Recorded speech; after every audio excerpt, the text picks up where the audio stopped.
Okay. Hi. How are you all tonight? Good. Great. It's a great crowd for Patsy Lea Corps. I'm so excited. My name is Kris Bigalk, and I'm the Director of Creative Writing here at Normandale Community College. And I'm so pleased to welcome you here tonight to hear the student winners of the 44th Annual Patsy Lea Corps Living Memorial Award in Creative Writing, which is something really hard to say in one breath. Patsy Lea Corps was a student here in the 1970s who died tragically young of cancer. And her husband set up this award in her name, and it started in 1978. She really loved to write. She loved to draw. She was an artistic person, and he wanted her memory to go forward and benefit other students. So it's a really wonderful prize that we're honored to keep giving out every year. It's sponsored by the Normandale Foundation, and there's information on the back about Patsy Lea and the foundation if you're interested in knowing more about that, or even if you're interested in donating to the Patsy Lea Corps Award Fund at some point. We would really appreciate that. I'd also really like to thank my colleagues here from the English department who are amazingly supportive and helpful on the creative writing committee. And really, Alicia, especially thank you to you. Alicia reserved this room, which is why we're sitting here today. So thank you, Alicia. All right. So I would like to introduce to you the judges for tonight's competition. The way the Patsy Lea Corps Award works is that we don't think it's fair for us to judge the students' work because we all know our students, and so we're biased. So we bring in judges who are well-known writers in the community here in Minneapolis, and we also give them the submissions with no names on them at all. So it's a blind judging process. So the fairest way we can do this. So I just want to let you know how it works. Let's see. For those of you coming in now, I think there's programs somewhere. I don't remember where I left them, but we'll get you programs. Another thing about Normandale that's really special is that we are the home of the AFA in Creative Writing degree, and several of the winners are enrolled in that degree program. We offer classes in all the different genres of creative writing and also various literature classes that count towards that degree. If any of you want to know more about that, any of us in the English department would be happy to talk to you about that as well. So without any further ado, I will introduce our judges tonight. The judges will then come up and introduce the winners of the winners' work, and the winners will come up and read as they're introduced. We have one winner who will be reading on Zoom, and it will be recorded. So if you want to watch it afterwards, you'll be able to watch it in the comfort of your own home. Okay, so we'll start with Lucas Ray Hall. Lucas Ray Hall was born and raised near the Twin Cities in Minnesota. They are the author of Loudest When Startled, which came out from Yes Yes Books in 2020, a finalist for the 2020 Julie Suk Award. They were the poetry first place winner of the 2013 Patsy Lea Corps Living Memorial Award in Creative Writing and is our first alumni judge of the competition. They hold an MFA from Pacific University, a BFA from Hamline University, and an AFA from Normandale Community College. Our fiction judge is Lindsay Starck. Lindsay Stark's first novel, Noah's Wife, was published by G.P. Putnam Sons in 2016. Her short prose has recently appeared or is forthcoming in Agni, the New England Review, the Southern Review, and Plowshares, among other publications. She is currently at work on a short story collection with a Slender Man-inspired novel called Monsters We Have Made. She teaches at Augsburg University, and when she is not writing, she is adventuring with her husband and her dog, Cedar. Let's give the judges a hand.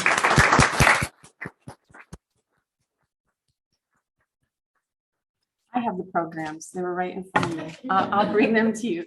And so we will begin with Lindsay introducing our third place winner.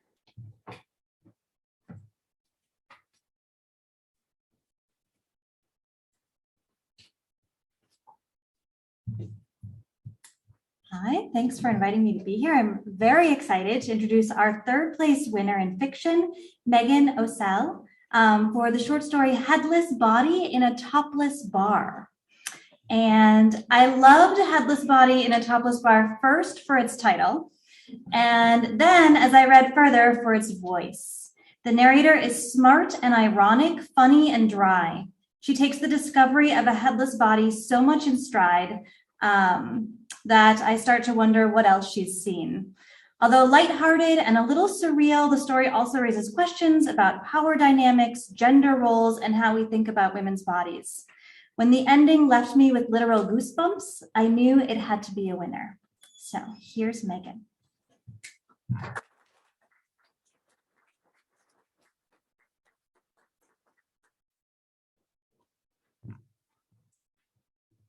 Hello. Pull it up. Okay. All right. I'd say the irony is clever, but that'd be inappropriate. I turned to the other manager of Benny's Topless Bar, who was one of two other men who worked here that were going to be disposing of the current mess we had in our hands. I guess since I was the only girl in the room, they decided to leave me out of all the heavy lifting. It's pretty sexist if you ask me, but whatever. Our boss said he'd rather have me help with the cleanup process anyways, which, now that I think about it, is even more sexist. I shrugged. It's fine. I don't think she can hear you. We both returned to staring in silence at the headless body of Lana Schroeder, who about 20 minutes ago was found standing and gripping a pole as if someone had come and knocked her head off mid-swing around it. No one knows exactly what happened. Our boss never gave us a heads up, no pun intended, about the situation, and instead just waited until we all got into work for the surprise to be unveiled. Not that it was covered or anything, no, her body was front and center stage. The security tape couldn't even account for what had happened. Maybe it's because we were still using a system from 2009 that could reason for the shitty quality of the recording. But the strange thing is, the only off thing about the tape was a 5-second cut where it showed Lana alive and well, then 5 seconds later, no head. No witnesses either, which in all honesty might be more strange than her death. We've been standing in the audience staring at her since we watched the footage. It was one of those situations where you kind of have to stare at it before the terror sets in, you know? Maybe you don't know, and in that case, you probably shouldn't be reading any of this. It's not that we wanted to stare at her partially naked, bloody body, or who knows, maybe these guys wanted to. I didn't. I just wanted to know where the hell her head went. You think rigor mortis is what's keeping her standing up all stiff like that? Ezra asked, no one in particular, walking up the stairs to the body while the other two prepared tarps and other body disposing items next to me. One of them, our cook, a large man named Jerry, was passing out faded white aprons from his kitchen and black dishwashing gloves to wear. It was a pretty disturbing sight. We were a mask and a chainsaw away from cosplaying Leatherface from Texas Chainsaw Massacre. Upon being adored like he rightfully should have been, Ezra then asked, "Is it bad that I want to poke her?" His tan skin next to Lana's pale, graying body was enough of a sight to remind me to go and sit out in the sun for a few hours when I got home. Deathly pale had a new meaning to it now, one that I wanted nothing to do with. "Just hurry up, will you?" I told him, a scowl forming on my face as if I was smelling something bad. Oh wait, I was. Lana's decaying body. "What's your problem?" he asked, as if there wasn't a decapitated woman in front of us that he was now poking. "You're kind of bossing me around, sweetheart." I was one more nickname away from snapping a photo of him with Lana and sending it to the police.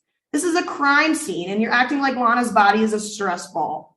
It's not a crime scene because the cops aren't coming. Nobody called them," he reminded me in a snarky tone. That was another thing that really pushed my buttons. Under any other circumstance or problem that might arise at the bar, such as a fight or a robbery, I'd totally understand if no one called the police. The men who worked here were all practically criminals themselves, so calling the cops was referred to as a bitch move and unacceptable, while handling issues like men, though usually illegal and always the worst option, was somehow better. I guess I just figured because of the almost supernatural nature of this murder accident, whatever. Anyways, I just figured they'd want some extra help, because everyone knows I'm just here to complain. But then again, a headless body and a topless bar really might put some suspicion on the establishment.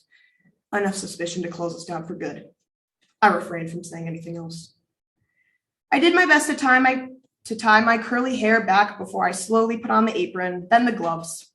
We had an hour until people would start pulling up in our driveway. Yes, our boss told us the situation at hand was to be no exception to the open 365 days a year policy he was so prideful of, meaning we had an hour to take care of our dead dancer and an hour to find her head. By the way things are going right now, we might have to hold off on cleaning up and just throw a tarp over the mess and pray no customers ask questions. I turned my attention back to Ezra, who was now trying simultaneously to pry her fingers loose from the pole and kick her knees out from under her to get her body to fall. You may have already figured out that the value of human life here at Benny's Topless Bar is grossly over-exaggerated. If I were to be completely honest, I think I'm the only one working here staring at their first dead body. I don't know if it was pride or guilt that was welling up in my throat after that thought, but I sure didn't taste good. Hand me that sauce, sweetheart, will you? Ezra asked, pointing over my shoulder at the rusty hacksaw in the bucket labeled 4 inconveniences next to one of our bouncers, Zane. Oh my God, I moaned softly, feeling my stomach flip.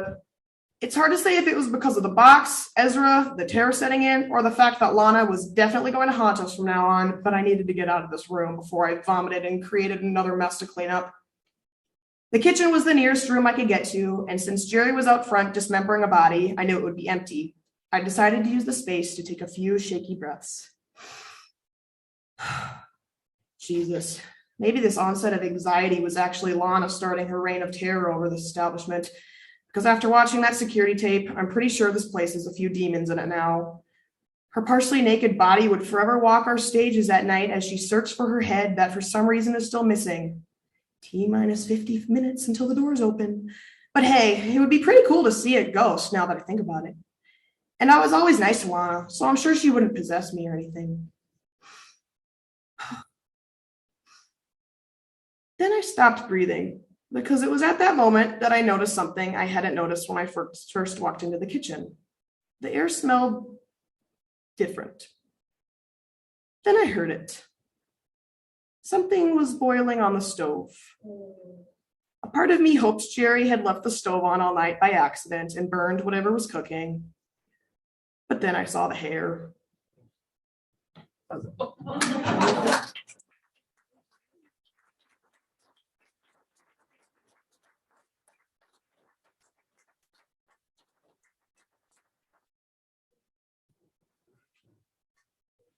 was great. I'm Lucas. I'm the poetry judge. I'm here to introduce the third place winner, Kiana Phillips. I just wanted to start with a line from one of their poems. Tears stain the freckled surface of the skin, and salt soaks up the remaining moisture. These poems are a quiet meditation on nature, mixed with an intimate examination of humans' connection to it. Poems here are vulnerable, serene, and lyrical, like the seasons they inhabit. Please welcome Kiana.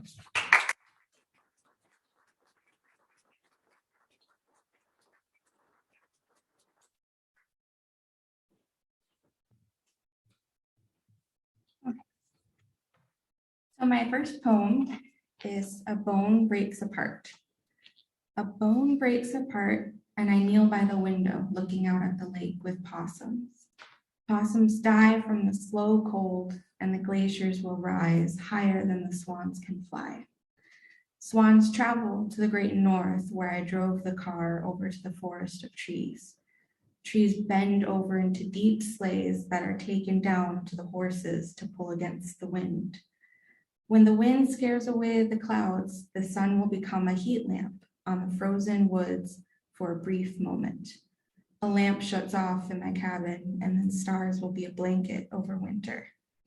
Winter freezes a pond over, and the golden dog will seek shelter in the warm house. The golden dog grabs a hollow bone, and the crows will sing songs of sleep. Crows fall to the asphalt, while the summer locusts are frozen corpses. Locusts fill the corners of the shed, and I grab the gun from on the table before fleeing the scene. The gun is loaded with one bullet, and the dog breaks the bone apart. My second poem is Tigers Drinking Wine. Bears sleep in wide canyons, and bees will leave their hives for new pastures. The bees rest in apple trees until the leaves fall endlessly into the flat water. The leaves drift down the steady river and into the ocean that will fill like a garbage bag. Garbage is tossed recklessly out our windows, and the local finches grab it to take it to the clouds. Finches chirp at the tigers in iron prisons, where they roar louder than the bombs during the Great Wars. The tigers escape to the prairie in our vast backyard outside the cities to feast on bread and wine. Wine turns to iron, and it will rain until it fills the Red Sea to the brim of the bathtub. The bathtub overflows and floods with the forest carrying the deer and bison downhill.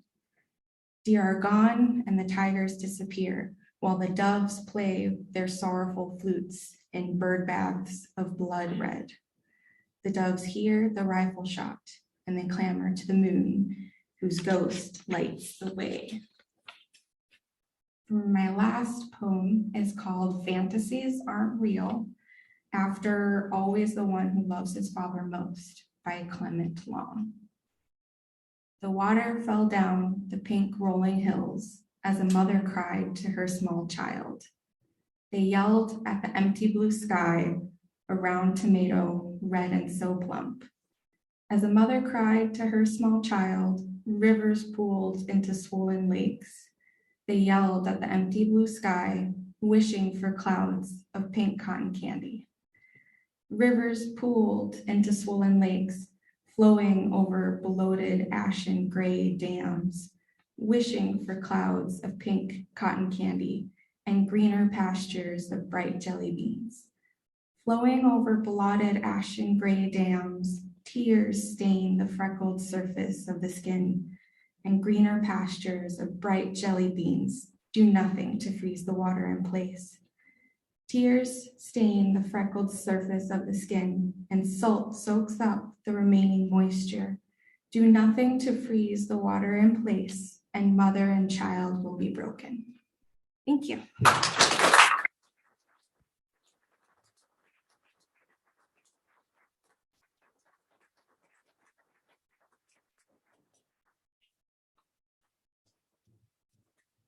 Kiana, those were so good. So our second place fiction winner is Jessica DeLapp, who is reading on Zoom. And it wasn't until I was a few pages into Jessica's story, PB&J, that I recognized the piece as an homage to Joyce Carol Oates's Where Are You Going? Where Have You Been? While the story is rich and resonant for this literary ghost, it also stands strongly on its own as an exploration of teenage desire, sexuality, and fear. The character of PB Finn is magnetic and terrifying in his appearance and his speech, and even though we can see June's fate before she does, we still feel the visceral ending as a slash in the lungs and a blow to the heart. Here's Jessica. Jessica's unmuted. And now she's pinned. Okay, Jessica, you're good to go. Okay. I have a little forward, if that's all right. PB&J is loosely based on the East African urban legend of the Popobawa, hence the character's name PB. The Popobawa is a malicious entity, much like an incubus in Western mythology, who abducts men and women from their homes and preys on their carnal energy. So for context, we enter this story after our protagonist, June, has returned from the state fair with her friends. When there's a knock at the door, Jay is hopeful it's her secret crush, but she is met with the stranger who caught her attention at the fair, who seems to know way too much about her. In the following passage, things are taking a turn for the worst. The way he recovered from his fit of laughter showed it had all been fake. I know everything, Jay. So you see, we ain't strangers or nothing. Come with me for a ride. I want to show you what you've been waiting for. He finally took off his sunglasses, and June could see how pale the skin around his eyes was. And what have I been waiting for? June asked. PB smirked. He spoke in a simple, lilting voice that rose in lofty spirals, as if he were reciting the words to a poem. You want to know what it feels like, don't you? Especially from Michelle Faraday's daddy. June took a step back. It ain't no coincidence I've come. Now there ain't no reason to get all shy with me. I know you, so come on, come for a ride. No, June said bluntly. She felt a sudden urge of dizziness and her vision blurred. Oh, sweet child of mine, don't yank my chain. Stop poking my baby back ribs, he said in a rapid, empty voice, as if he were running through phrases and lyrics he'd learned but had long forgotten their use. Stop flipping my lid. Don't you think my tractor's sexy? We have all the time in the world, but I don't need your knuckle sandwich. Just give me that giggle mug. For a smile, we can share the night. Goes on and on. We all that in a bag of chips. He stood there awkward and stiff, then placed his glasses on his head. You've got me on my knees. I'm begging, darling, please. My ma, he shifted and smiled. Your ma ain't coming, Wonderwall. It's just you and me tonight. He had a sleepy, dreamy smile that all the boys used to get across ideas they didn't want to put into words. Maybe you better step out here, he said. This was in a different voice. It was a little sterner, as if he had finally grown impatient. You'd better leave, June said, inching away from the door. I ain't leaving without you. Now here's what you're going to do. PB's voice now soft. You're going to come out here with me and come for a ride. You ain't going to struggle. I like it better when they don't struggle. I'm calling the cops. He continued as if he didn't hear her, enclosed in a false fastidious tenderness. I'll be nice and gentle. You couldn't ask for nobody better than old PB. I'm always nice the first time. I'll hold you like they do in the movies, just like you want. You won't have to try to go get away because you'll know you can't. I'll pop inside too where it's all secret. You'll like it. You're crazy. Get out of here. I'm calling the cops. June backed away, reaching for the phone. The dizziness hit her again, harder this time. She stumbled, leaning into the credenza. Listen, he began. I want you to come willingly. I won't come into that house, but if you touch that phone, I ain't got no choice. I'm letting myself in, Peavy snarled. He wobbled closer to the door, grabbing hold of the frame to keep his balance. You listening to me? He asked. Get the hell out of here, June shouted. She fought back the nerves and the tears. I'm calling the police. Sweetheart, he said, talking through her voice, you're coming out here. You know why? He smiled as if he were smiling from within a mask. You don't want your ma cut up in this, do you? PB spit from the corner of his mouth. He stood there, breath ragged and shallow, looking uncomfortable in his skin. His body began to twitch in odd places, and his feet were now at a weird angle, pointing to the left, bent at the ankle. What do you want? She pleaded. All I want for Christmas is you, he said, and for you to come out to me like a good girl. Leave me alone, June whispered. He adjusted the sunglasses perched upon his head. Now be a doll and come out. What are you going to do? Rock you like a hurricane, sweetheart. 3 things, maybe 4, PB growled. Whatever I want, sweetheart, but gentle. Always gentle the first time. Now come out. You don't want your ma getting hurt, do you? June found her footing and rushed forward, slamming the door shut. Her fingers were shaking as she fumbled with the lock. But why lock it? PB mused. It's only a door. It ain't nothing. A screech echoed throughout the house like nails on a chalkboard as he scratched at the door. I mean, anybody can get through a door or a window. There was a swift pound at the door as if he were testing for a soft spot in the wood. His voice took on that dizzying rhythmic lilt again. Or anything else if they need to, especially PB Finn. June reached over and picked up the telephone. A cracking sound roared in her ear and everything went dull. The sounds of the world smothered by a blanket of stillness. The dizziness dragged her to the floor. She tried to scream, but nothing came out. Locked in this silence the way PB locked her in this dance. A low, menacing hiss, hungry and excited, filled the air. It was PB. Told you to be a good girl, Jay. Put the phone down. His visage loomed over her, a few inches off the ground. Her body did as commanded, and she set the receiver down beside her, the dial tone blazing like an alarm. Now get up. June rose to her feet, her shoulders slumped forward and her knees buckled. Open the door for your honey, PB. June marched forth from the credenza, hollow and empty as if she had spent the last reservoir of fear and now felt nothing. She pulled open the door. PB stood there gleaming. Now come out, it's time to go. He held out his arms awkwardly, elbows together, wrists loose. June stepped out unwillingly into the night. She thought about all the stories of evil spirits and abductions, the unbelievable tales her mother warned her about. June cried out, calling for her mother's haunted, loving eyes, and met nothing but unyielding darkness. Don't worry, PB sang. We'll go somewhere nice and sunny. I'll show you what love is. He ran a sharp, crooked finger down her spine and wrapped his hand around her waist, pulling her close. Now turn this way. That's right. His chant was kind, almost loving. Smile for me, sweetheart. We're about to have some fun. Like a puppet on a string, the corners of June's mouth did as he requested. My brown-eyed girl, he sang in a half sigh that had nothing to do with her green eyes. The house faded away behind her. On all sides of them lay vast reaches of sunlit land, a glowing golden field scattered with the blue roses pulled from her summer dress, a place she didn't recognize but knew was for her. In a moment, PB was upon her. His soul seemed to slip down, flying out into her, provoking the only sound she made, a hollow suck of air in the back of her throat, like the rapid loss of air from a fair balloon. Thank you.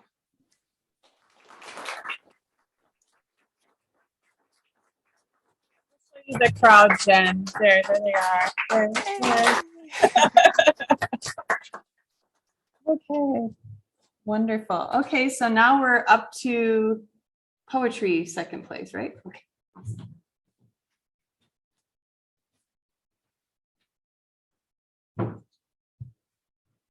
I love how the fiction pieces are all very darkly humorous. We have a theme so far. The second place winner is Lisa Brodsky. The quote that I wanted to share was, "I want to reinvent myself, breathe life into my life." Thought-provoking and imaginative, experimental and surreal, these poems have a strong sense of scope that radiates long after I finished reading them. Please welcome Lisa. I'm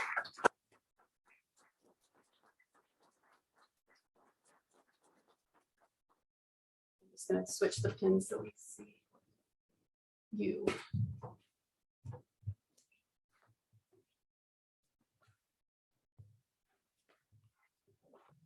Good evening.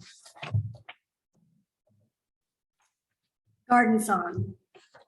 I once ate a butterfly that had a broken wing, resting on an onion flower among the thorny weeds, lulled into listening to the drumming, drumming, drumming of a sweet garden song, like the da-da-da-dum that shakes my soul. My chrysalis was cracked by the pounding, pounding, pounding in a summer windstorm, cleaving me open, stripping my spirit, as I sought asylum in the prickly green desert.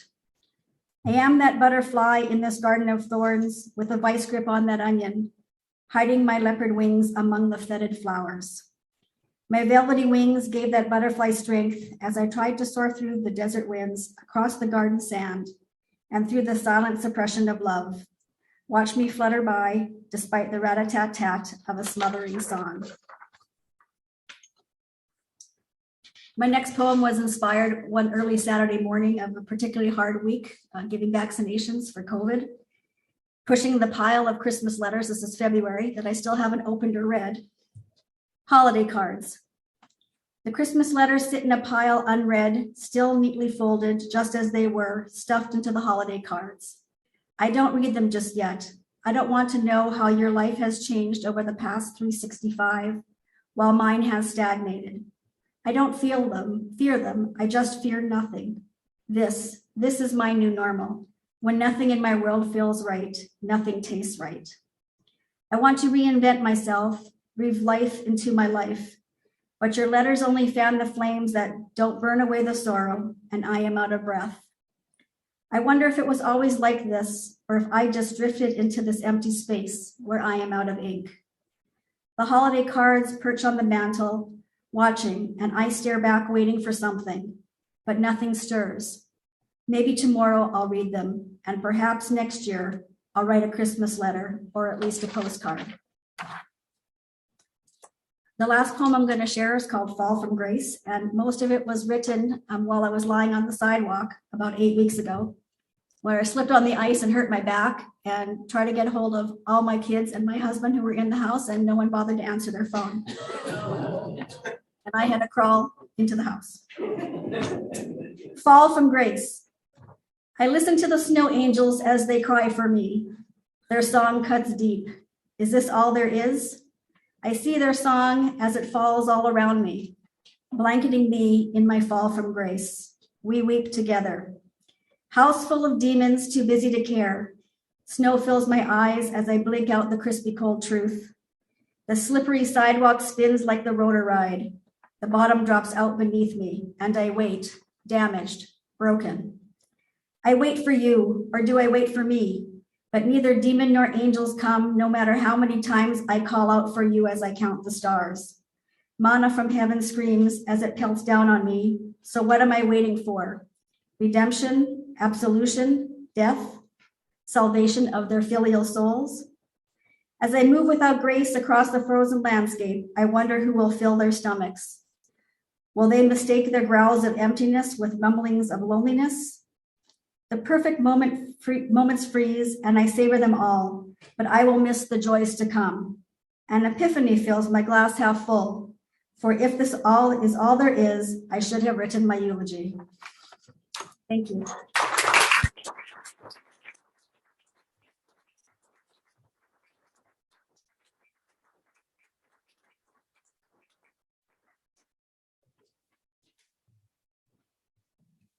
Also darkly humorous. I really like it. I'm so glad you're okay, Lisa, and that you got a beautiful poem out of this. Yeah. We are up to our first place winners. So I'm introducing Sarah Huderle in fiction, and A Recipe for Fried Bread is the piece. So the opening paragraph of A Recipe for Fried Bread immediately immersed me in a spring world of chorus frogs and spring peepers, chortling robins, and bobbing chickadees. This vivid imagery and impressive level of detail persisted throughout the whole piece, which traces a granddaughter's relationship with her grandparents, explores the depths of family secrets, and hints at how little we know about the people we love most. The prose is always subtle, never heavy-handed, and the ending arrives in a sudden flash of light. Here's Sarah.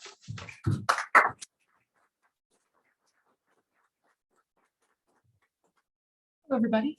First of all, I just want to thank everybody for being here, and I want to thank the judges, and I want to thank my parents for always supporting me. And I will say my story was kind of long, so I'm just reading a little fragment of it, but without further ado. When Rose arrived at Grandma's, she pressed her foot into the curb, leaned against her bike seat, and stared at the little purple house. Ivy crept up the siding, surrounding the white door with lush green ripples, while fluffy lilacs nestled into the sides of the house. Fresh, sweet breath drifted from the lavender blossoms. Violets, clover, and creeping Charlie scattered across the yard, and when Rose laid her bike in the grass, the crushed ivy wafted green, minty air around her. Rose approached the door and knocked. Someone shuffled inside. The door opened.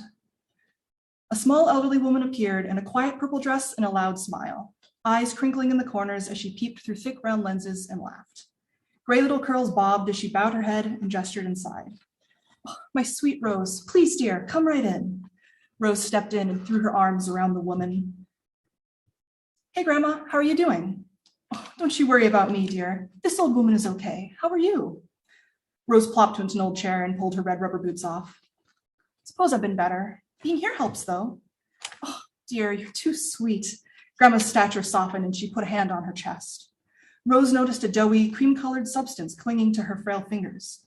She recognized it instantly. Without a word, Rose leapt to her feet and gently snatched Grandma's hand. Grandma, you're making bread dough. Why, yes, I am. Come, dear. I'm just about to fry it. Rose followed Grandma to the kitchen.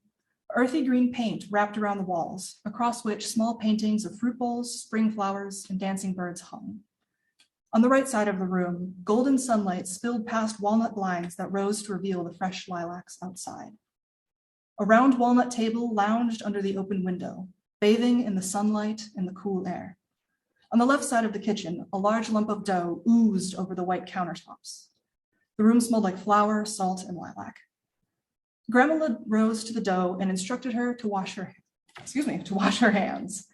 Rose obliged. Next, Grandma pinched a lump from the dough and gently began pulling it, moving her hands in a slow, circular motion until it stretched flat. Rose watched. Now, Grandma said, we've got some garlic butter heated on the stove. Carefully, we'll place it here. Grandma laid the dough in a pan, letting it drop away from her. It sizzled quietly. And now, Grandma pinched more dough and handed it to Rose. Would you like to try? Rose grinned. She absolutely would. Taking the dough, she attempted to replicate Grandma. All right, so I just hold it and rotate it and, oh, she paused as it started drooping. Oh no, it began to fall apart. Well, she stopped as a hole tore in the center. This is Absolutely masterful. I'm a master, Grandma. Look at me go. Grandma chuckled. Hand it to me, dear. I'll place it next to mine. Despite the dumpy shape, it sizzled and cooked into a golden crust. For an hour, Grandma and Rose worked together, melting the butter, shaping and frying the dough, and sending fresh bread and roasted garlic wafting through the house. Soon, they had fried and eaten half their dough. Rose bit into a piece. It tasted heavenly. It was perfectly salty, pillowy, crusty, and buttery, with just the right amount of garlic. The spongy texture melted in her mouth. Grandma, Rose asked, where did you learn this recipe? Grandma stopped. I learned it from a dear old friend. A dear old friend? Who? Grandma tore the last piece in two and passed half to Rose, who took it with cupped palms. Grandma, who? Please, dear, Grandma said. Eat. Rose gave her a puzzled look and opened her mouth to speak. Before she could press, Grandma spoke. With Grandpa gone, the garden is down a hand. Rose, dear, will you help me pull weeds after we eat? Rose dropped her question. Sure, Grandma, I'd love to. And that's what I've got for now, but again, thank you all for coming, and let's have a lovely night.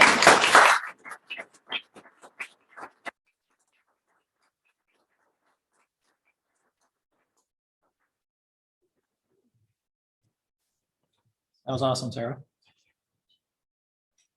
Yeah, I'm super excited to announce the winner for the poetry, first place, Rachel Kraus. The lines that I picked out were, my first memory is of shucking corn on the front patio in the suburbs. Stiff blue overalls, mushroom cut hair, moist silks between knuckles. Wholly inventive, sonically rich, playful with the page and with a keen eye for a striking image. This poet's voice truly excited me, and I cannot wait to see how far they can go in this poetry world. Please welcome Rachel.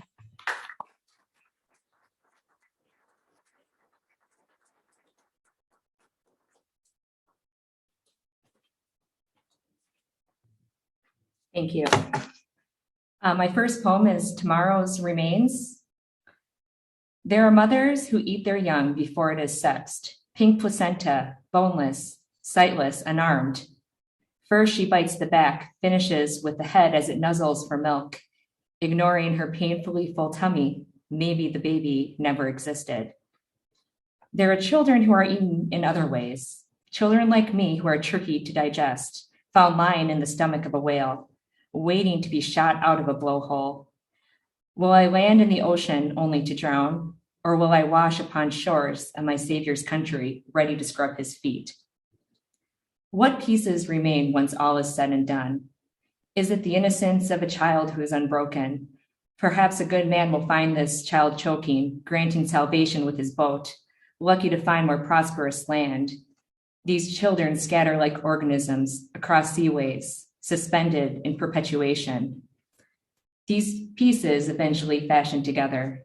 Adaptation sets in, finding its way through creases, filling in where the last generation left off in ellipses. It evolves into the best version of where it came from, even if all that's known is reticence. What do these children hold? A shard of an ape or a bone from a woman's ribcage? Either one oscillates from dirt, spreading the groundwork unevenly, yet somehow still staying in an individual layer, covering all further evidence, snowed into silence. My next poem is called Intergalactic Evenings, and this is my favorite poem of the bunch. Captured in satellite readings, blasting my nitrogen levels, sneaking away scarlet-faced, my thumb in Jupiter's big red eye. Seeing myself for the first time, black window features brand new. I look at her accusatory. Why can't you do this alone? It burns the inside of my mouth, then it becomes a part of my bloodstream, sifting through biotic discontentment. I let it flow through my elbows, then to wrists, rippling like Venus's golden thunderheads. It makes me a better person, even a better mother. I swear it does. We all need a reason to feel planetary, creating a force within the confines of magnetic skin, a gravitational pull, orbiting through the evening like a woman in the form of Mars, thinking everything right now is transitory. Heartbeat, wrist pulse, temples, lifting into the exosphere, the same chance in a separate world, like maybe I'm good, like maybe I'm fine, like maybe tomorrow I won't need you after all. We all know the ending. It's a do-over. I watch my face in the dark window, my reflecting disappointment as I strap myself in one buckle at a time. A full moon face painted like someone I have never met, or at least submit to. My self-portrait, 2 versions in one. There's nothing new to see here. Turning, burning, churning, contorting, competing, depleting, failing. It continuously calls my radio. Let me in, open wide. And then I have one more, it's called Titans. My first memory is of shucking corn on a front patio in the suburbs. Stiff blue overalls, mushroom cut hair, moist silks between knuckles. These recollections appear in moments of clarification, fragments of reflection, landscapes in equal parts, man and land, sky and lake, Leto and her babies crashing from the heavens. This is the flow of time. Notice how the body reacts to these memories, caught under fingernails like kernels. All creation, even those from accidents or big bangs or word of mouth, confessed in secrecy or in unison or by imagination. Declare this life to be a wondrous journey which consists of both pleasure and pain. Does it stay stagnant until washed clean? Does it eventually turn to popcorn when heat is applied? Take me below the saw, enter into the orphanage or maybe the hospital bed, or better yet, my mother's home, wherever I was created, spinning and winding, humming like a tributary. I keep her well hidden, lost and found, transformational, only halfway bound to beauty. Working continuously. This first memory, my hands pull at its sticky tops. Zeus's finger caught in a honeypot. Hera's lips warm like bumblebees.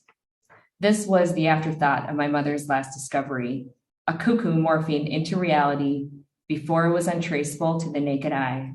I was too young to know for sure.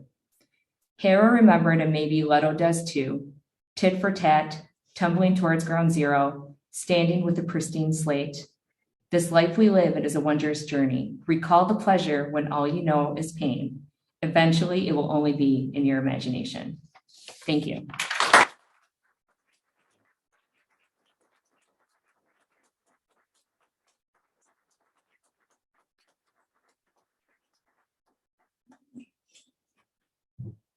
So to end out our evening, we always have a reading from our judges. And I'm really excited to hear both of you read your work as well. The winners of Patsy Lea Corps all received a certificate, which I just handed out to them, but they also, the first place winners received $250. The second place winners receive $100, and the third place winners receive $50. I'm going to be sending them to you in the mail, so maybe check in with me about your actual address and also check your mail. Let's give the winners another round of applause.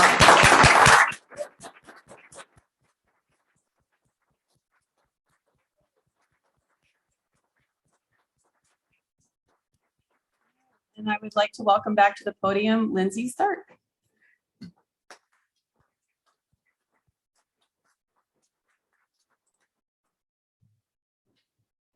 Thank you all. It's so nice to be here. I was just thinking on my way over that most of what we do as writers, we do by ourselves, and it's a really lonely endeavor, and there's a lot of self-doubt. And so moments like these where we can come together and affirm each other and celebrate each other are few and far between. So I'm just really honored to be a part of it and so excited for all of the winners. So so I'm going to read a little bit from a short story I wrote a couple of years ago called Bigalk. And I don't know about you all, but what your Google News feeds give you. Mine mostly gives me smoothie recipes, dog videos, and advice columns, because I really love reading advice columns and thinking I have it all together. But I got an article from the New York Times that was, again, about 2 years ago, maybe 2019, 3 years ago. Anyway, it was about a marathon that takes place on Lake Baikal in Russia, and 26 miles across the ice. And the article had some sort of aerial shots of these runners looking like little tiny black birds on the ice, and all of these photographs. And then I got stuck in this YouTube channel whirlpool of watching videos of runners and this 86-year-old woman who did it. And it was just amazing. So I kept the idea and I didn't know where it was going, but it stayed with me. And maybe a year after I'd read that article, I found the form and I wrote this piece. It's written in this sort of question-answer format. So it's a little strange to read out loud, but I'll just do a couple minutes of it here. So this is Bigalk. What was she thinking? That depends. When she stepped onto the tarmac in Irkutsk, the sky crisp and glittering, she was wondering why it had taken her so long to come to Siberia. But earlier, when she boarded the stale plane in Beijing, she was trying not to think about the world's first marathoner. You know, the one who died. And when her husband dropped her at the airport curb in Minneapolis, she was wondering if he'd miss her. Would he? He certainly would. They've been married 18 years. Besides, lately he's been missing her even when she's standing right in front of him. Last Sunday, after she'd returned from a 15-mile run, she'd been flipping pancakes on the stovetop while he scrolled through headlines on his phone at the counter across from her. There were no more than 3 feet between them. But when he glanced up and saw a bead of sweat slide past her ear to her chin, her face rosy from the heat of the gas flame, he'd been struck simultaneously by the urge to wipe it away and by the fear that if he tried, he wouldn't be able to reach her. What does that mean? He can't say exactly. All he knows is that he has been missing his wife for months.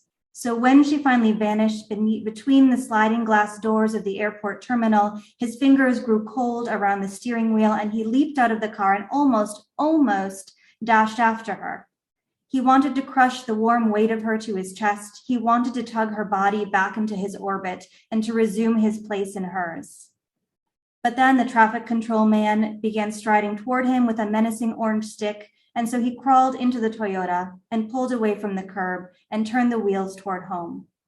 With every tick of the odometer, the invisible thread between them tightened and stretched and grew closer to snapping.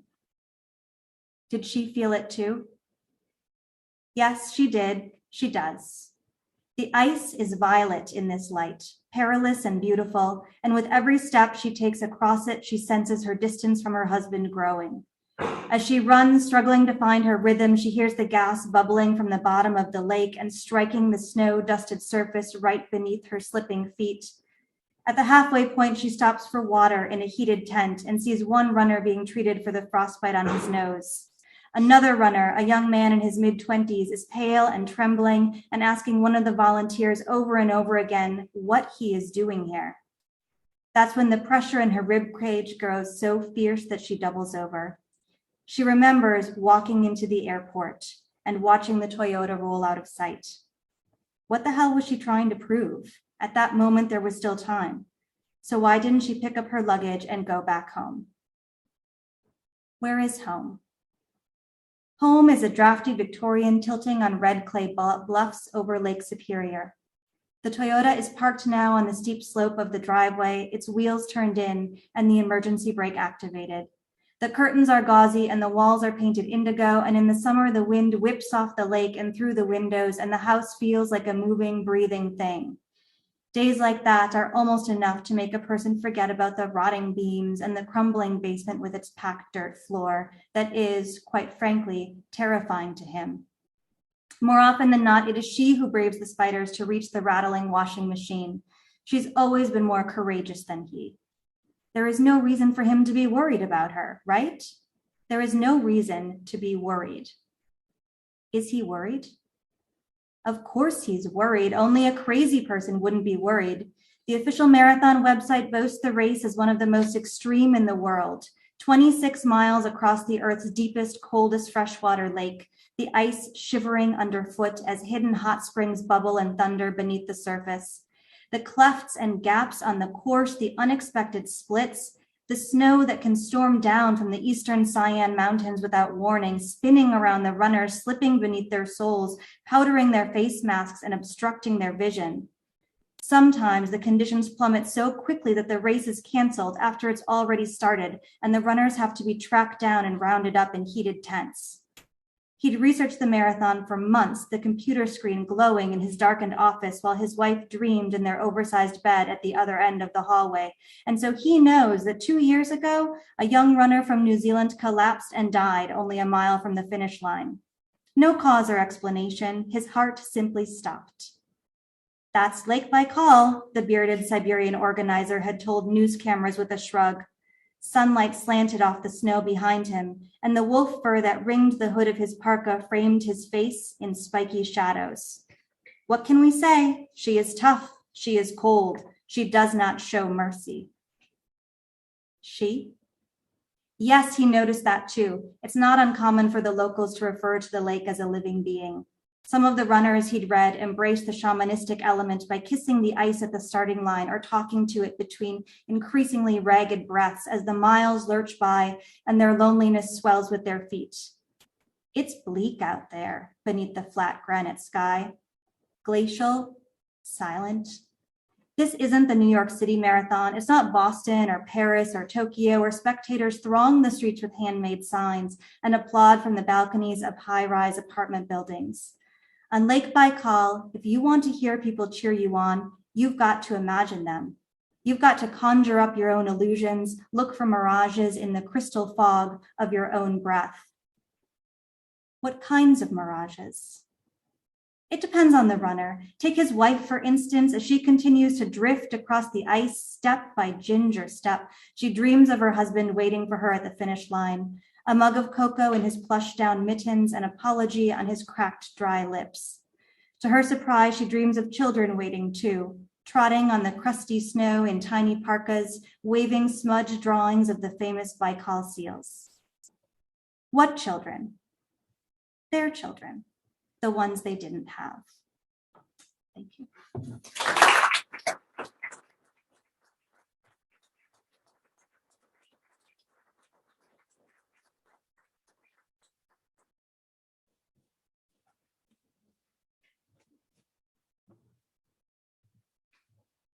Hello again. I realize that this is my first in-person event since COVID, so this is super nice to be here. And because of that, I just want to like get out some like random thoughts that I've had. So like Kris referring to us as well known, for me, like that's like, whoa, really well known. Oh, okay. What an honor. It's a stretch, but so I'm going to read just a couple newer poems, and then a couple poems from my book that came out, I guess almost 2 years ago now. So this first poem is called "Coming Out to My Mother." Content warning: my mom has been diagnosed with cancer, so this poem's about that. She is mistaken again. Forgiven again. My mother, hairless, a fountain of apologies. She learned my pronouns after being diagnosed with cancer, which is to say, I added pain. If not for the actual tumor, I would have been one. A clump rotting the brachial tract, a clump for memories all dotted with sun. Sometimes I wish I would have not told her. But what if she dies and she never knew me? This next one is from a follow-up book that I am working on that's about hypochondria, illness, anxiety disorder. So this poem is entitled "The Body Knows the Necessity of Pain." The body knows the necessity of pain. In its sharpness and cruelty, the enamel erosion and xerostomia, the body knows the necessity of giving pain, handing it down the throat, a dryness down the esophagus, passing into the stomach, gnarled in a waste of excess kale and tomato sauce. Gastric storm, a myriad of abdominal torture, further down into the small to the large intestines, an asshole, a track of suffering, a polluted stream. The body knows the necessity of giving pain better than anything else. Its first language, its heritage and home. Cool. I love bringing the place down after like a very vibrant, humorous. It's great. It's great. I'll just keep doing that.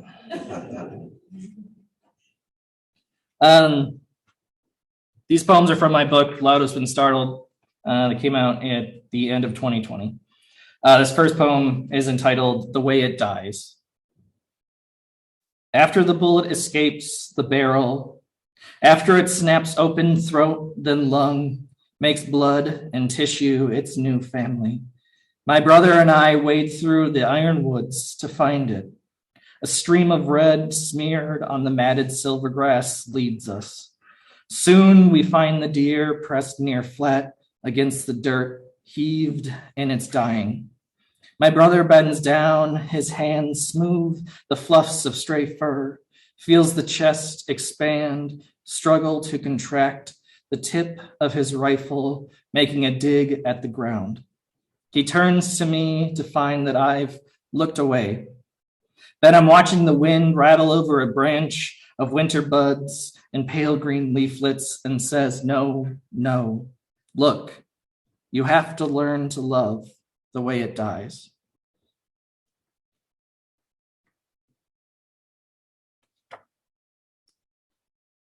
This next poem is titled After Drinking.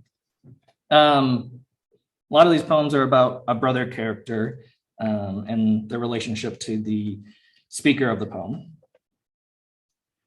The lawn littered with aluminum and my brother swinging on his forefinger a pistol. Like a child's toy, my brother slurs the pistol towards me, asks again, why are you scared of me now? I imagine a gap on my nose where it would enter, where it would unspool my face, where even if he wanted to, he couldn't help. I'm only joking. He turns towards the moonlit silver bark of a tree and clicks the trigger. The wood gleams with the bullet's rush. The howl cleaves the birds from the sap. The ironwood, he laughs. Honestly, didn't know if it was loaded or not. And sits down next to me and rubs my shoulder with it still in his hand, the barrel's warm O against the back of my cheek. So I'll just read one more poem that is hopefully not as depressing. This last poem's entitled Yearling. You have to become friends with it. Be the bark for its antlers, a velvet stain after it rubs. Be the creek for its thirst. Be the seasons for its coat, a scant winter, a mellow summer. Be the mother you took away. Be the father, watch it from above in the trees, through a camouflage, through crosshairs. You watch it migrate, come back, migrate, come back. You track its movement. Crescent prints, a soft plea for you to follow, droppings, a sweetness to remind you, then it's grown. A thick canopy above its head and stretches, the sky grazed by its antlers, calm and unaware. Thank you.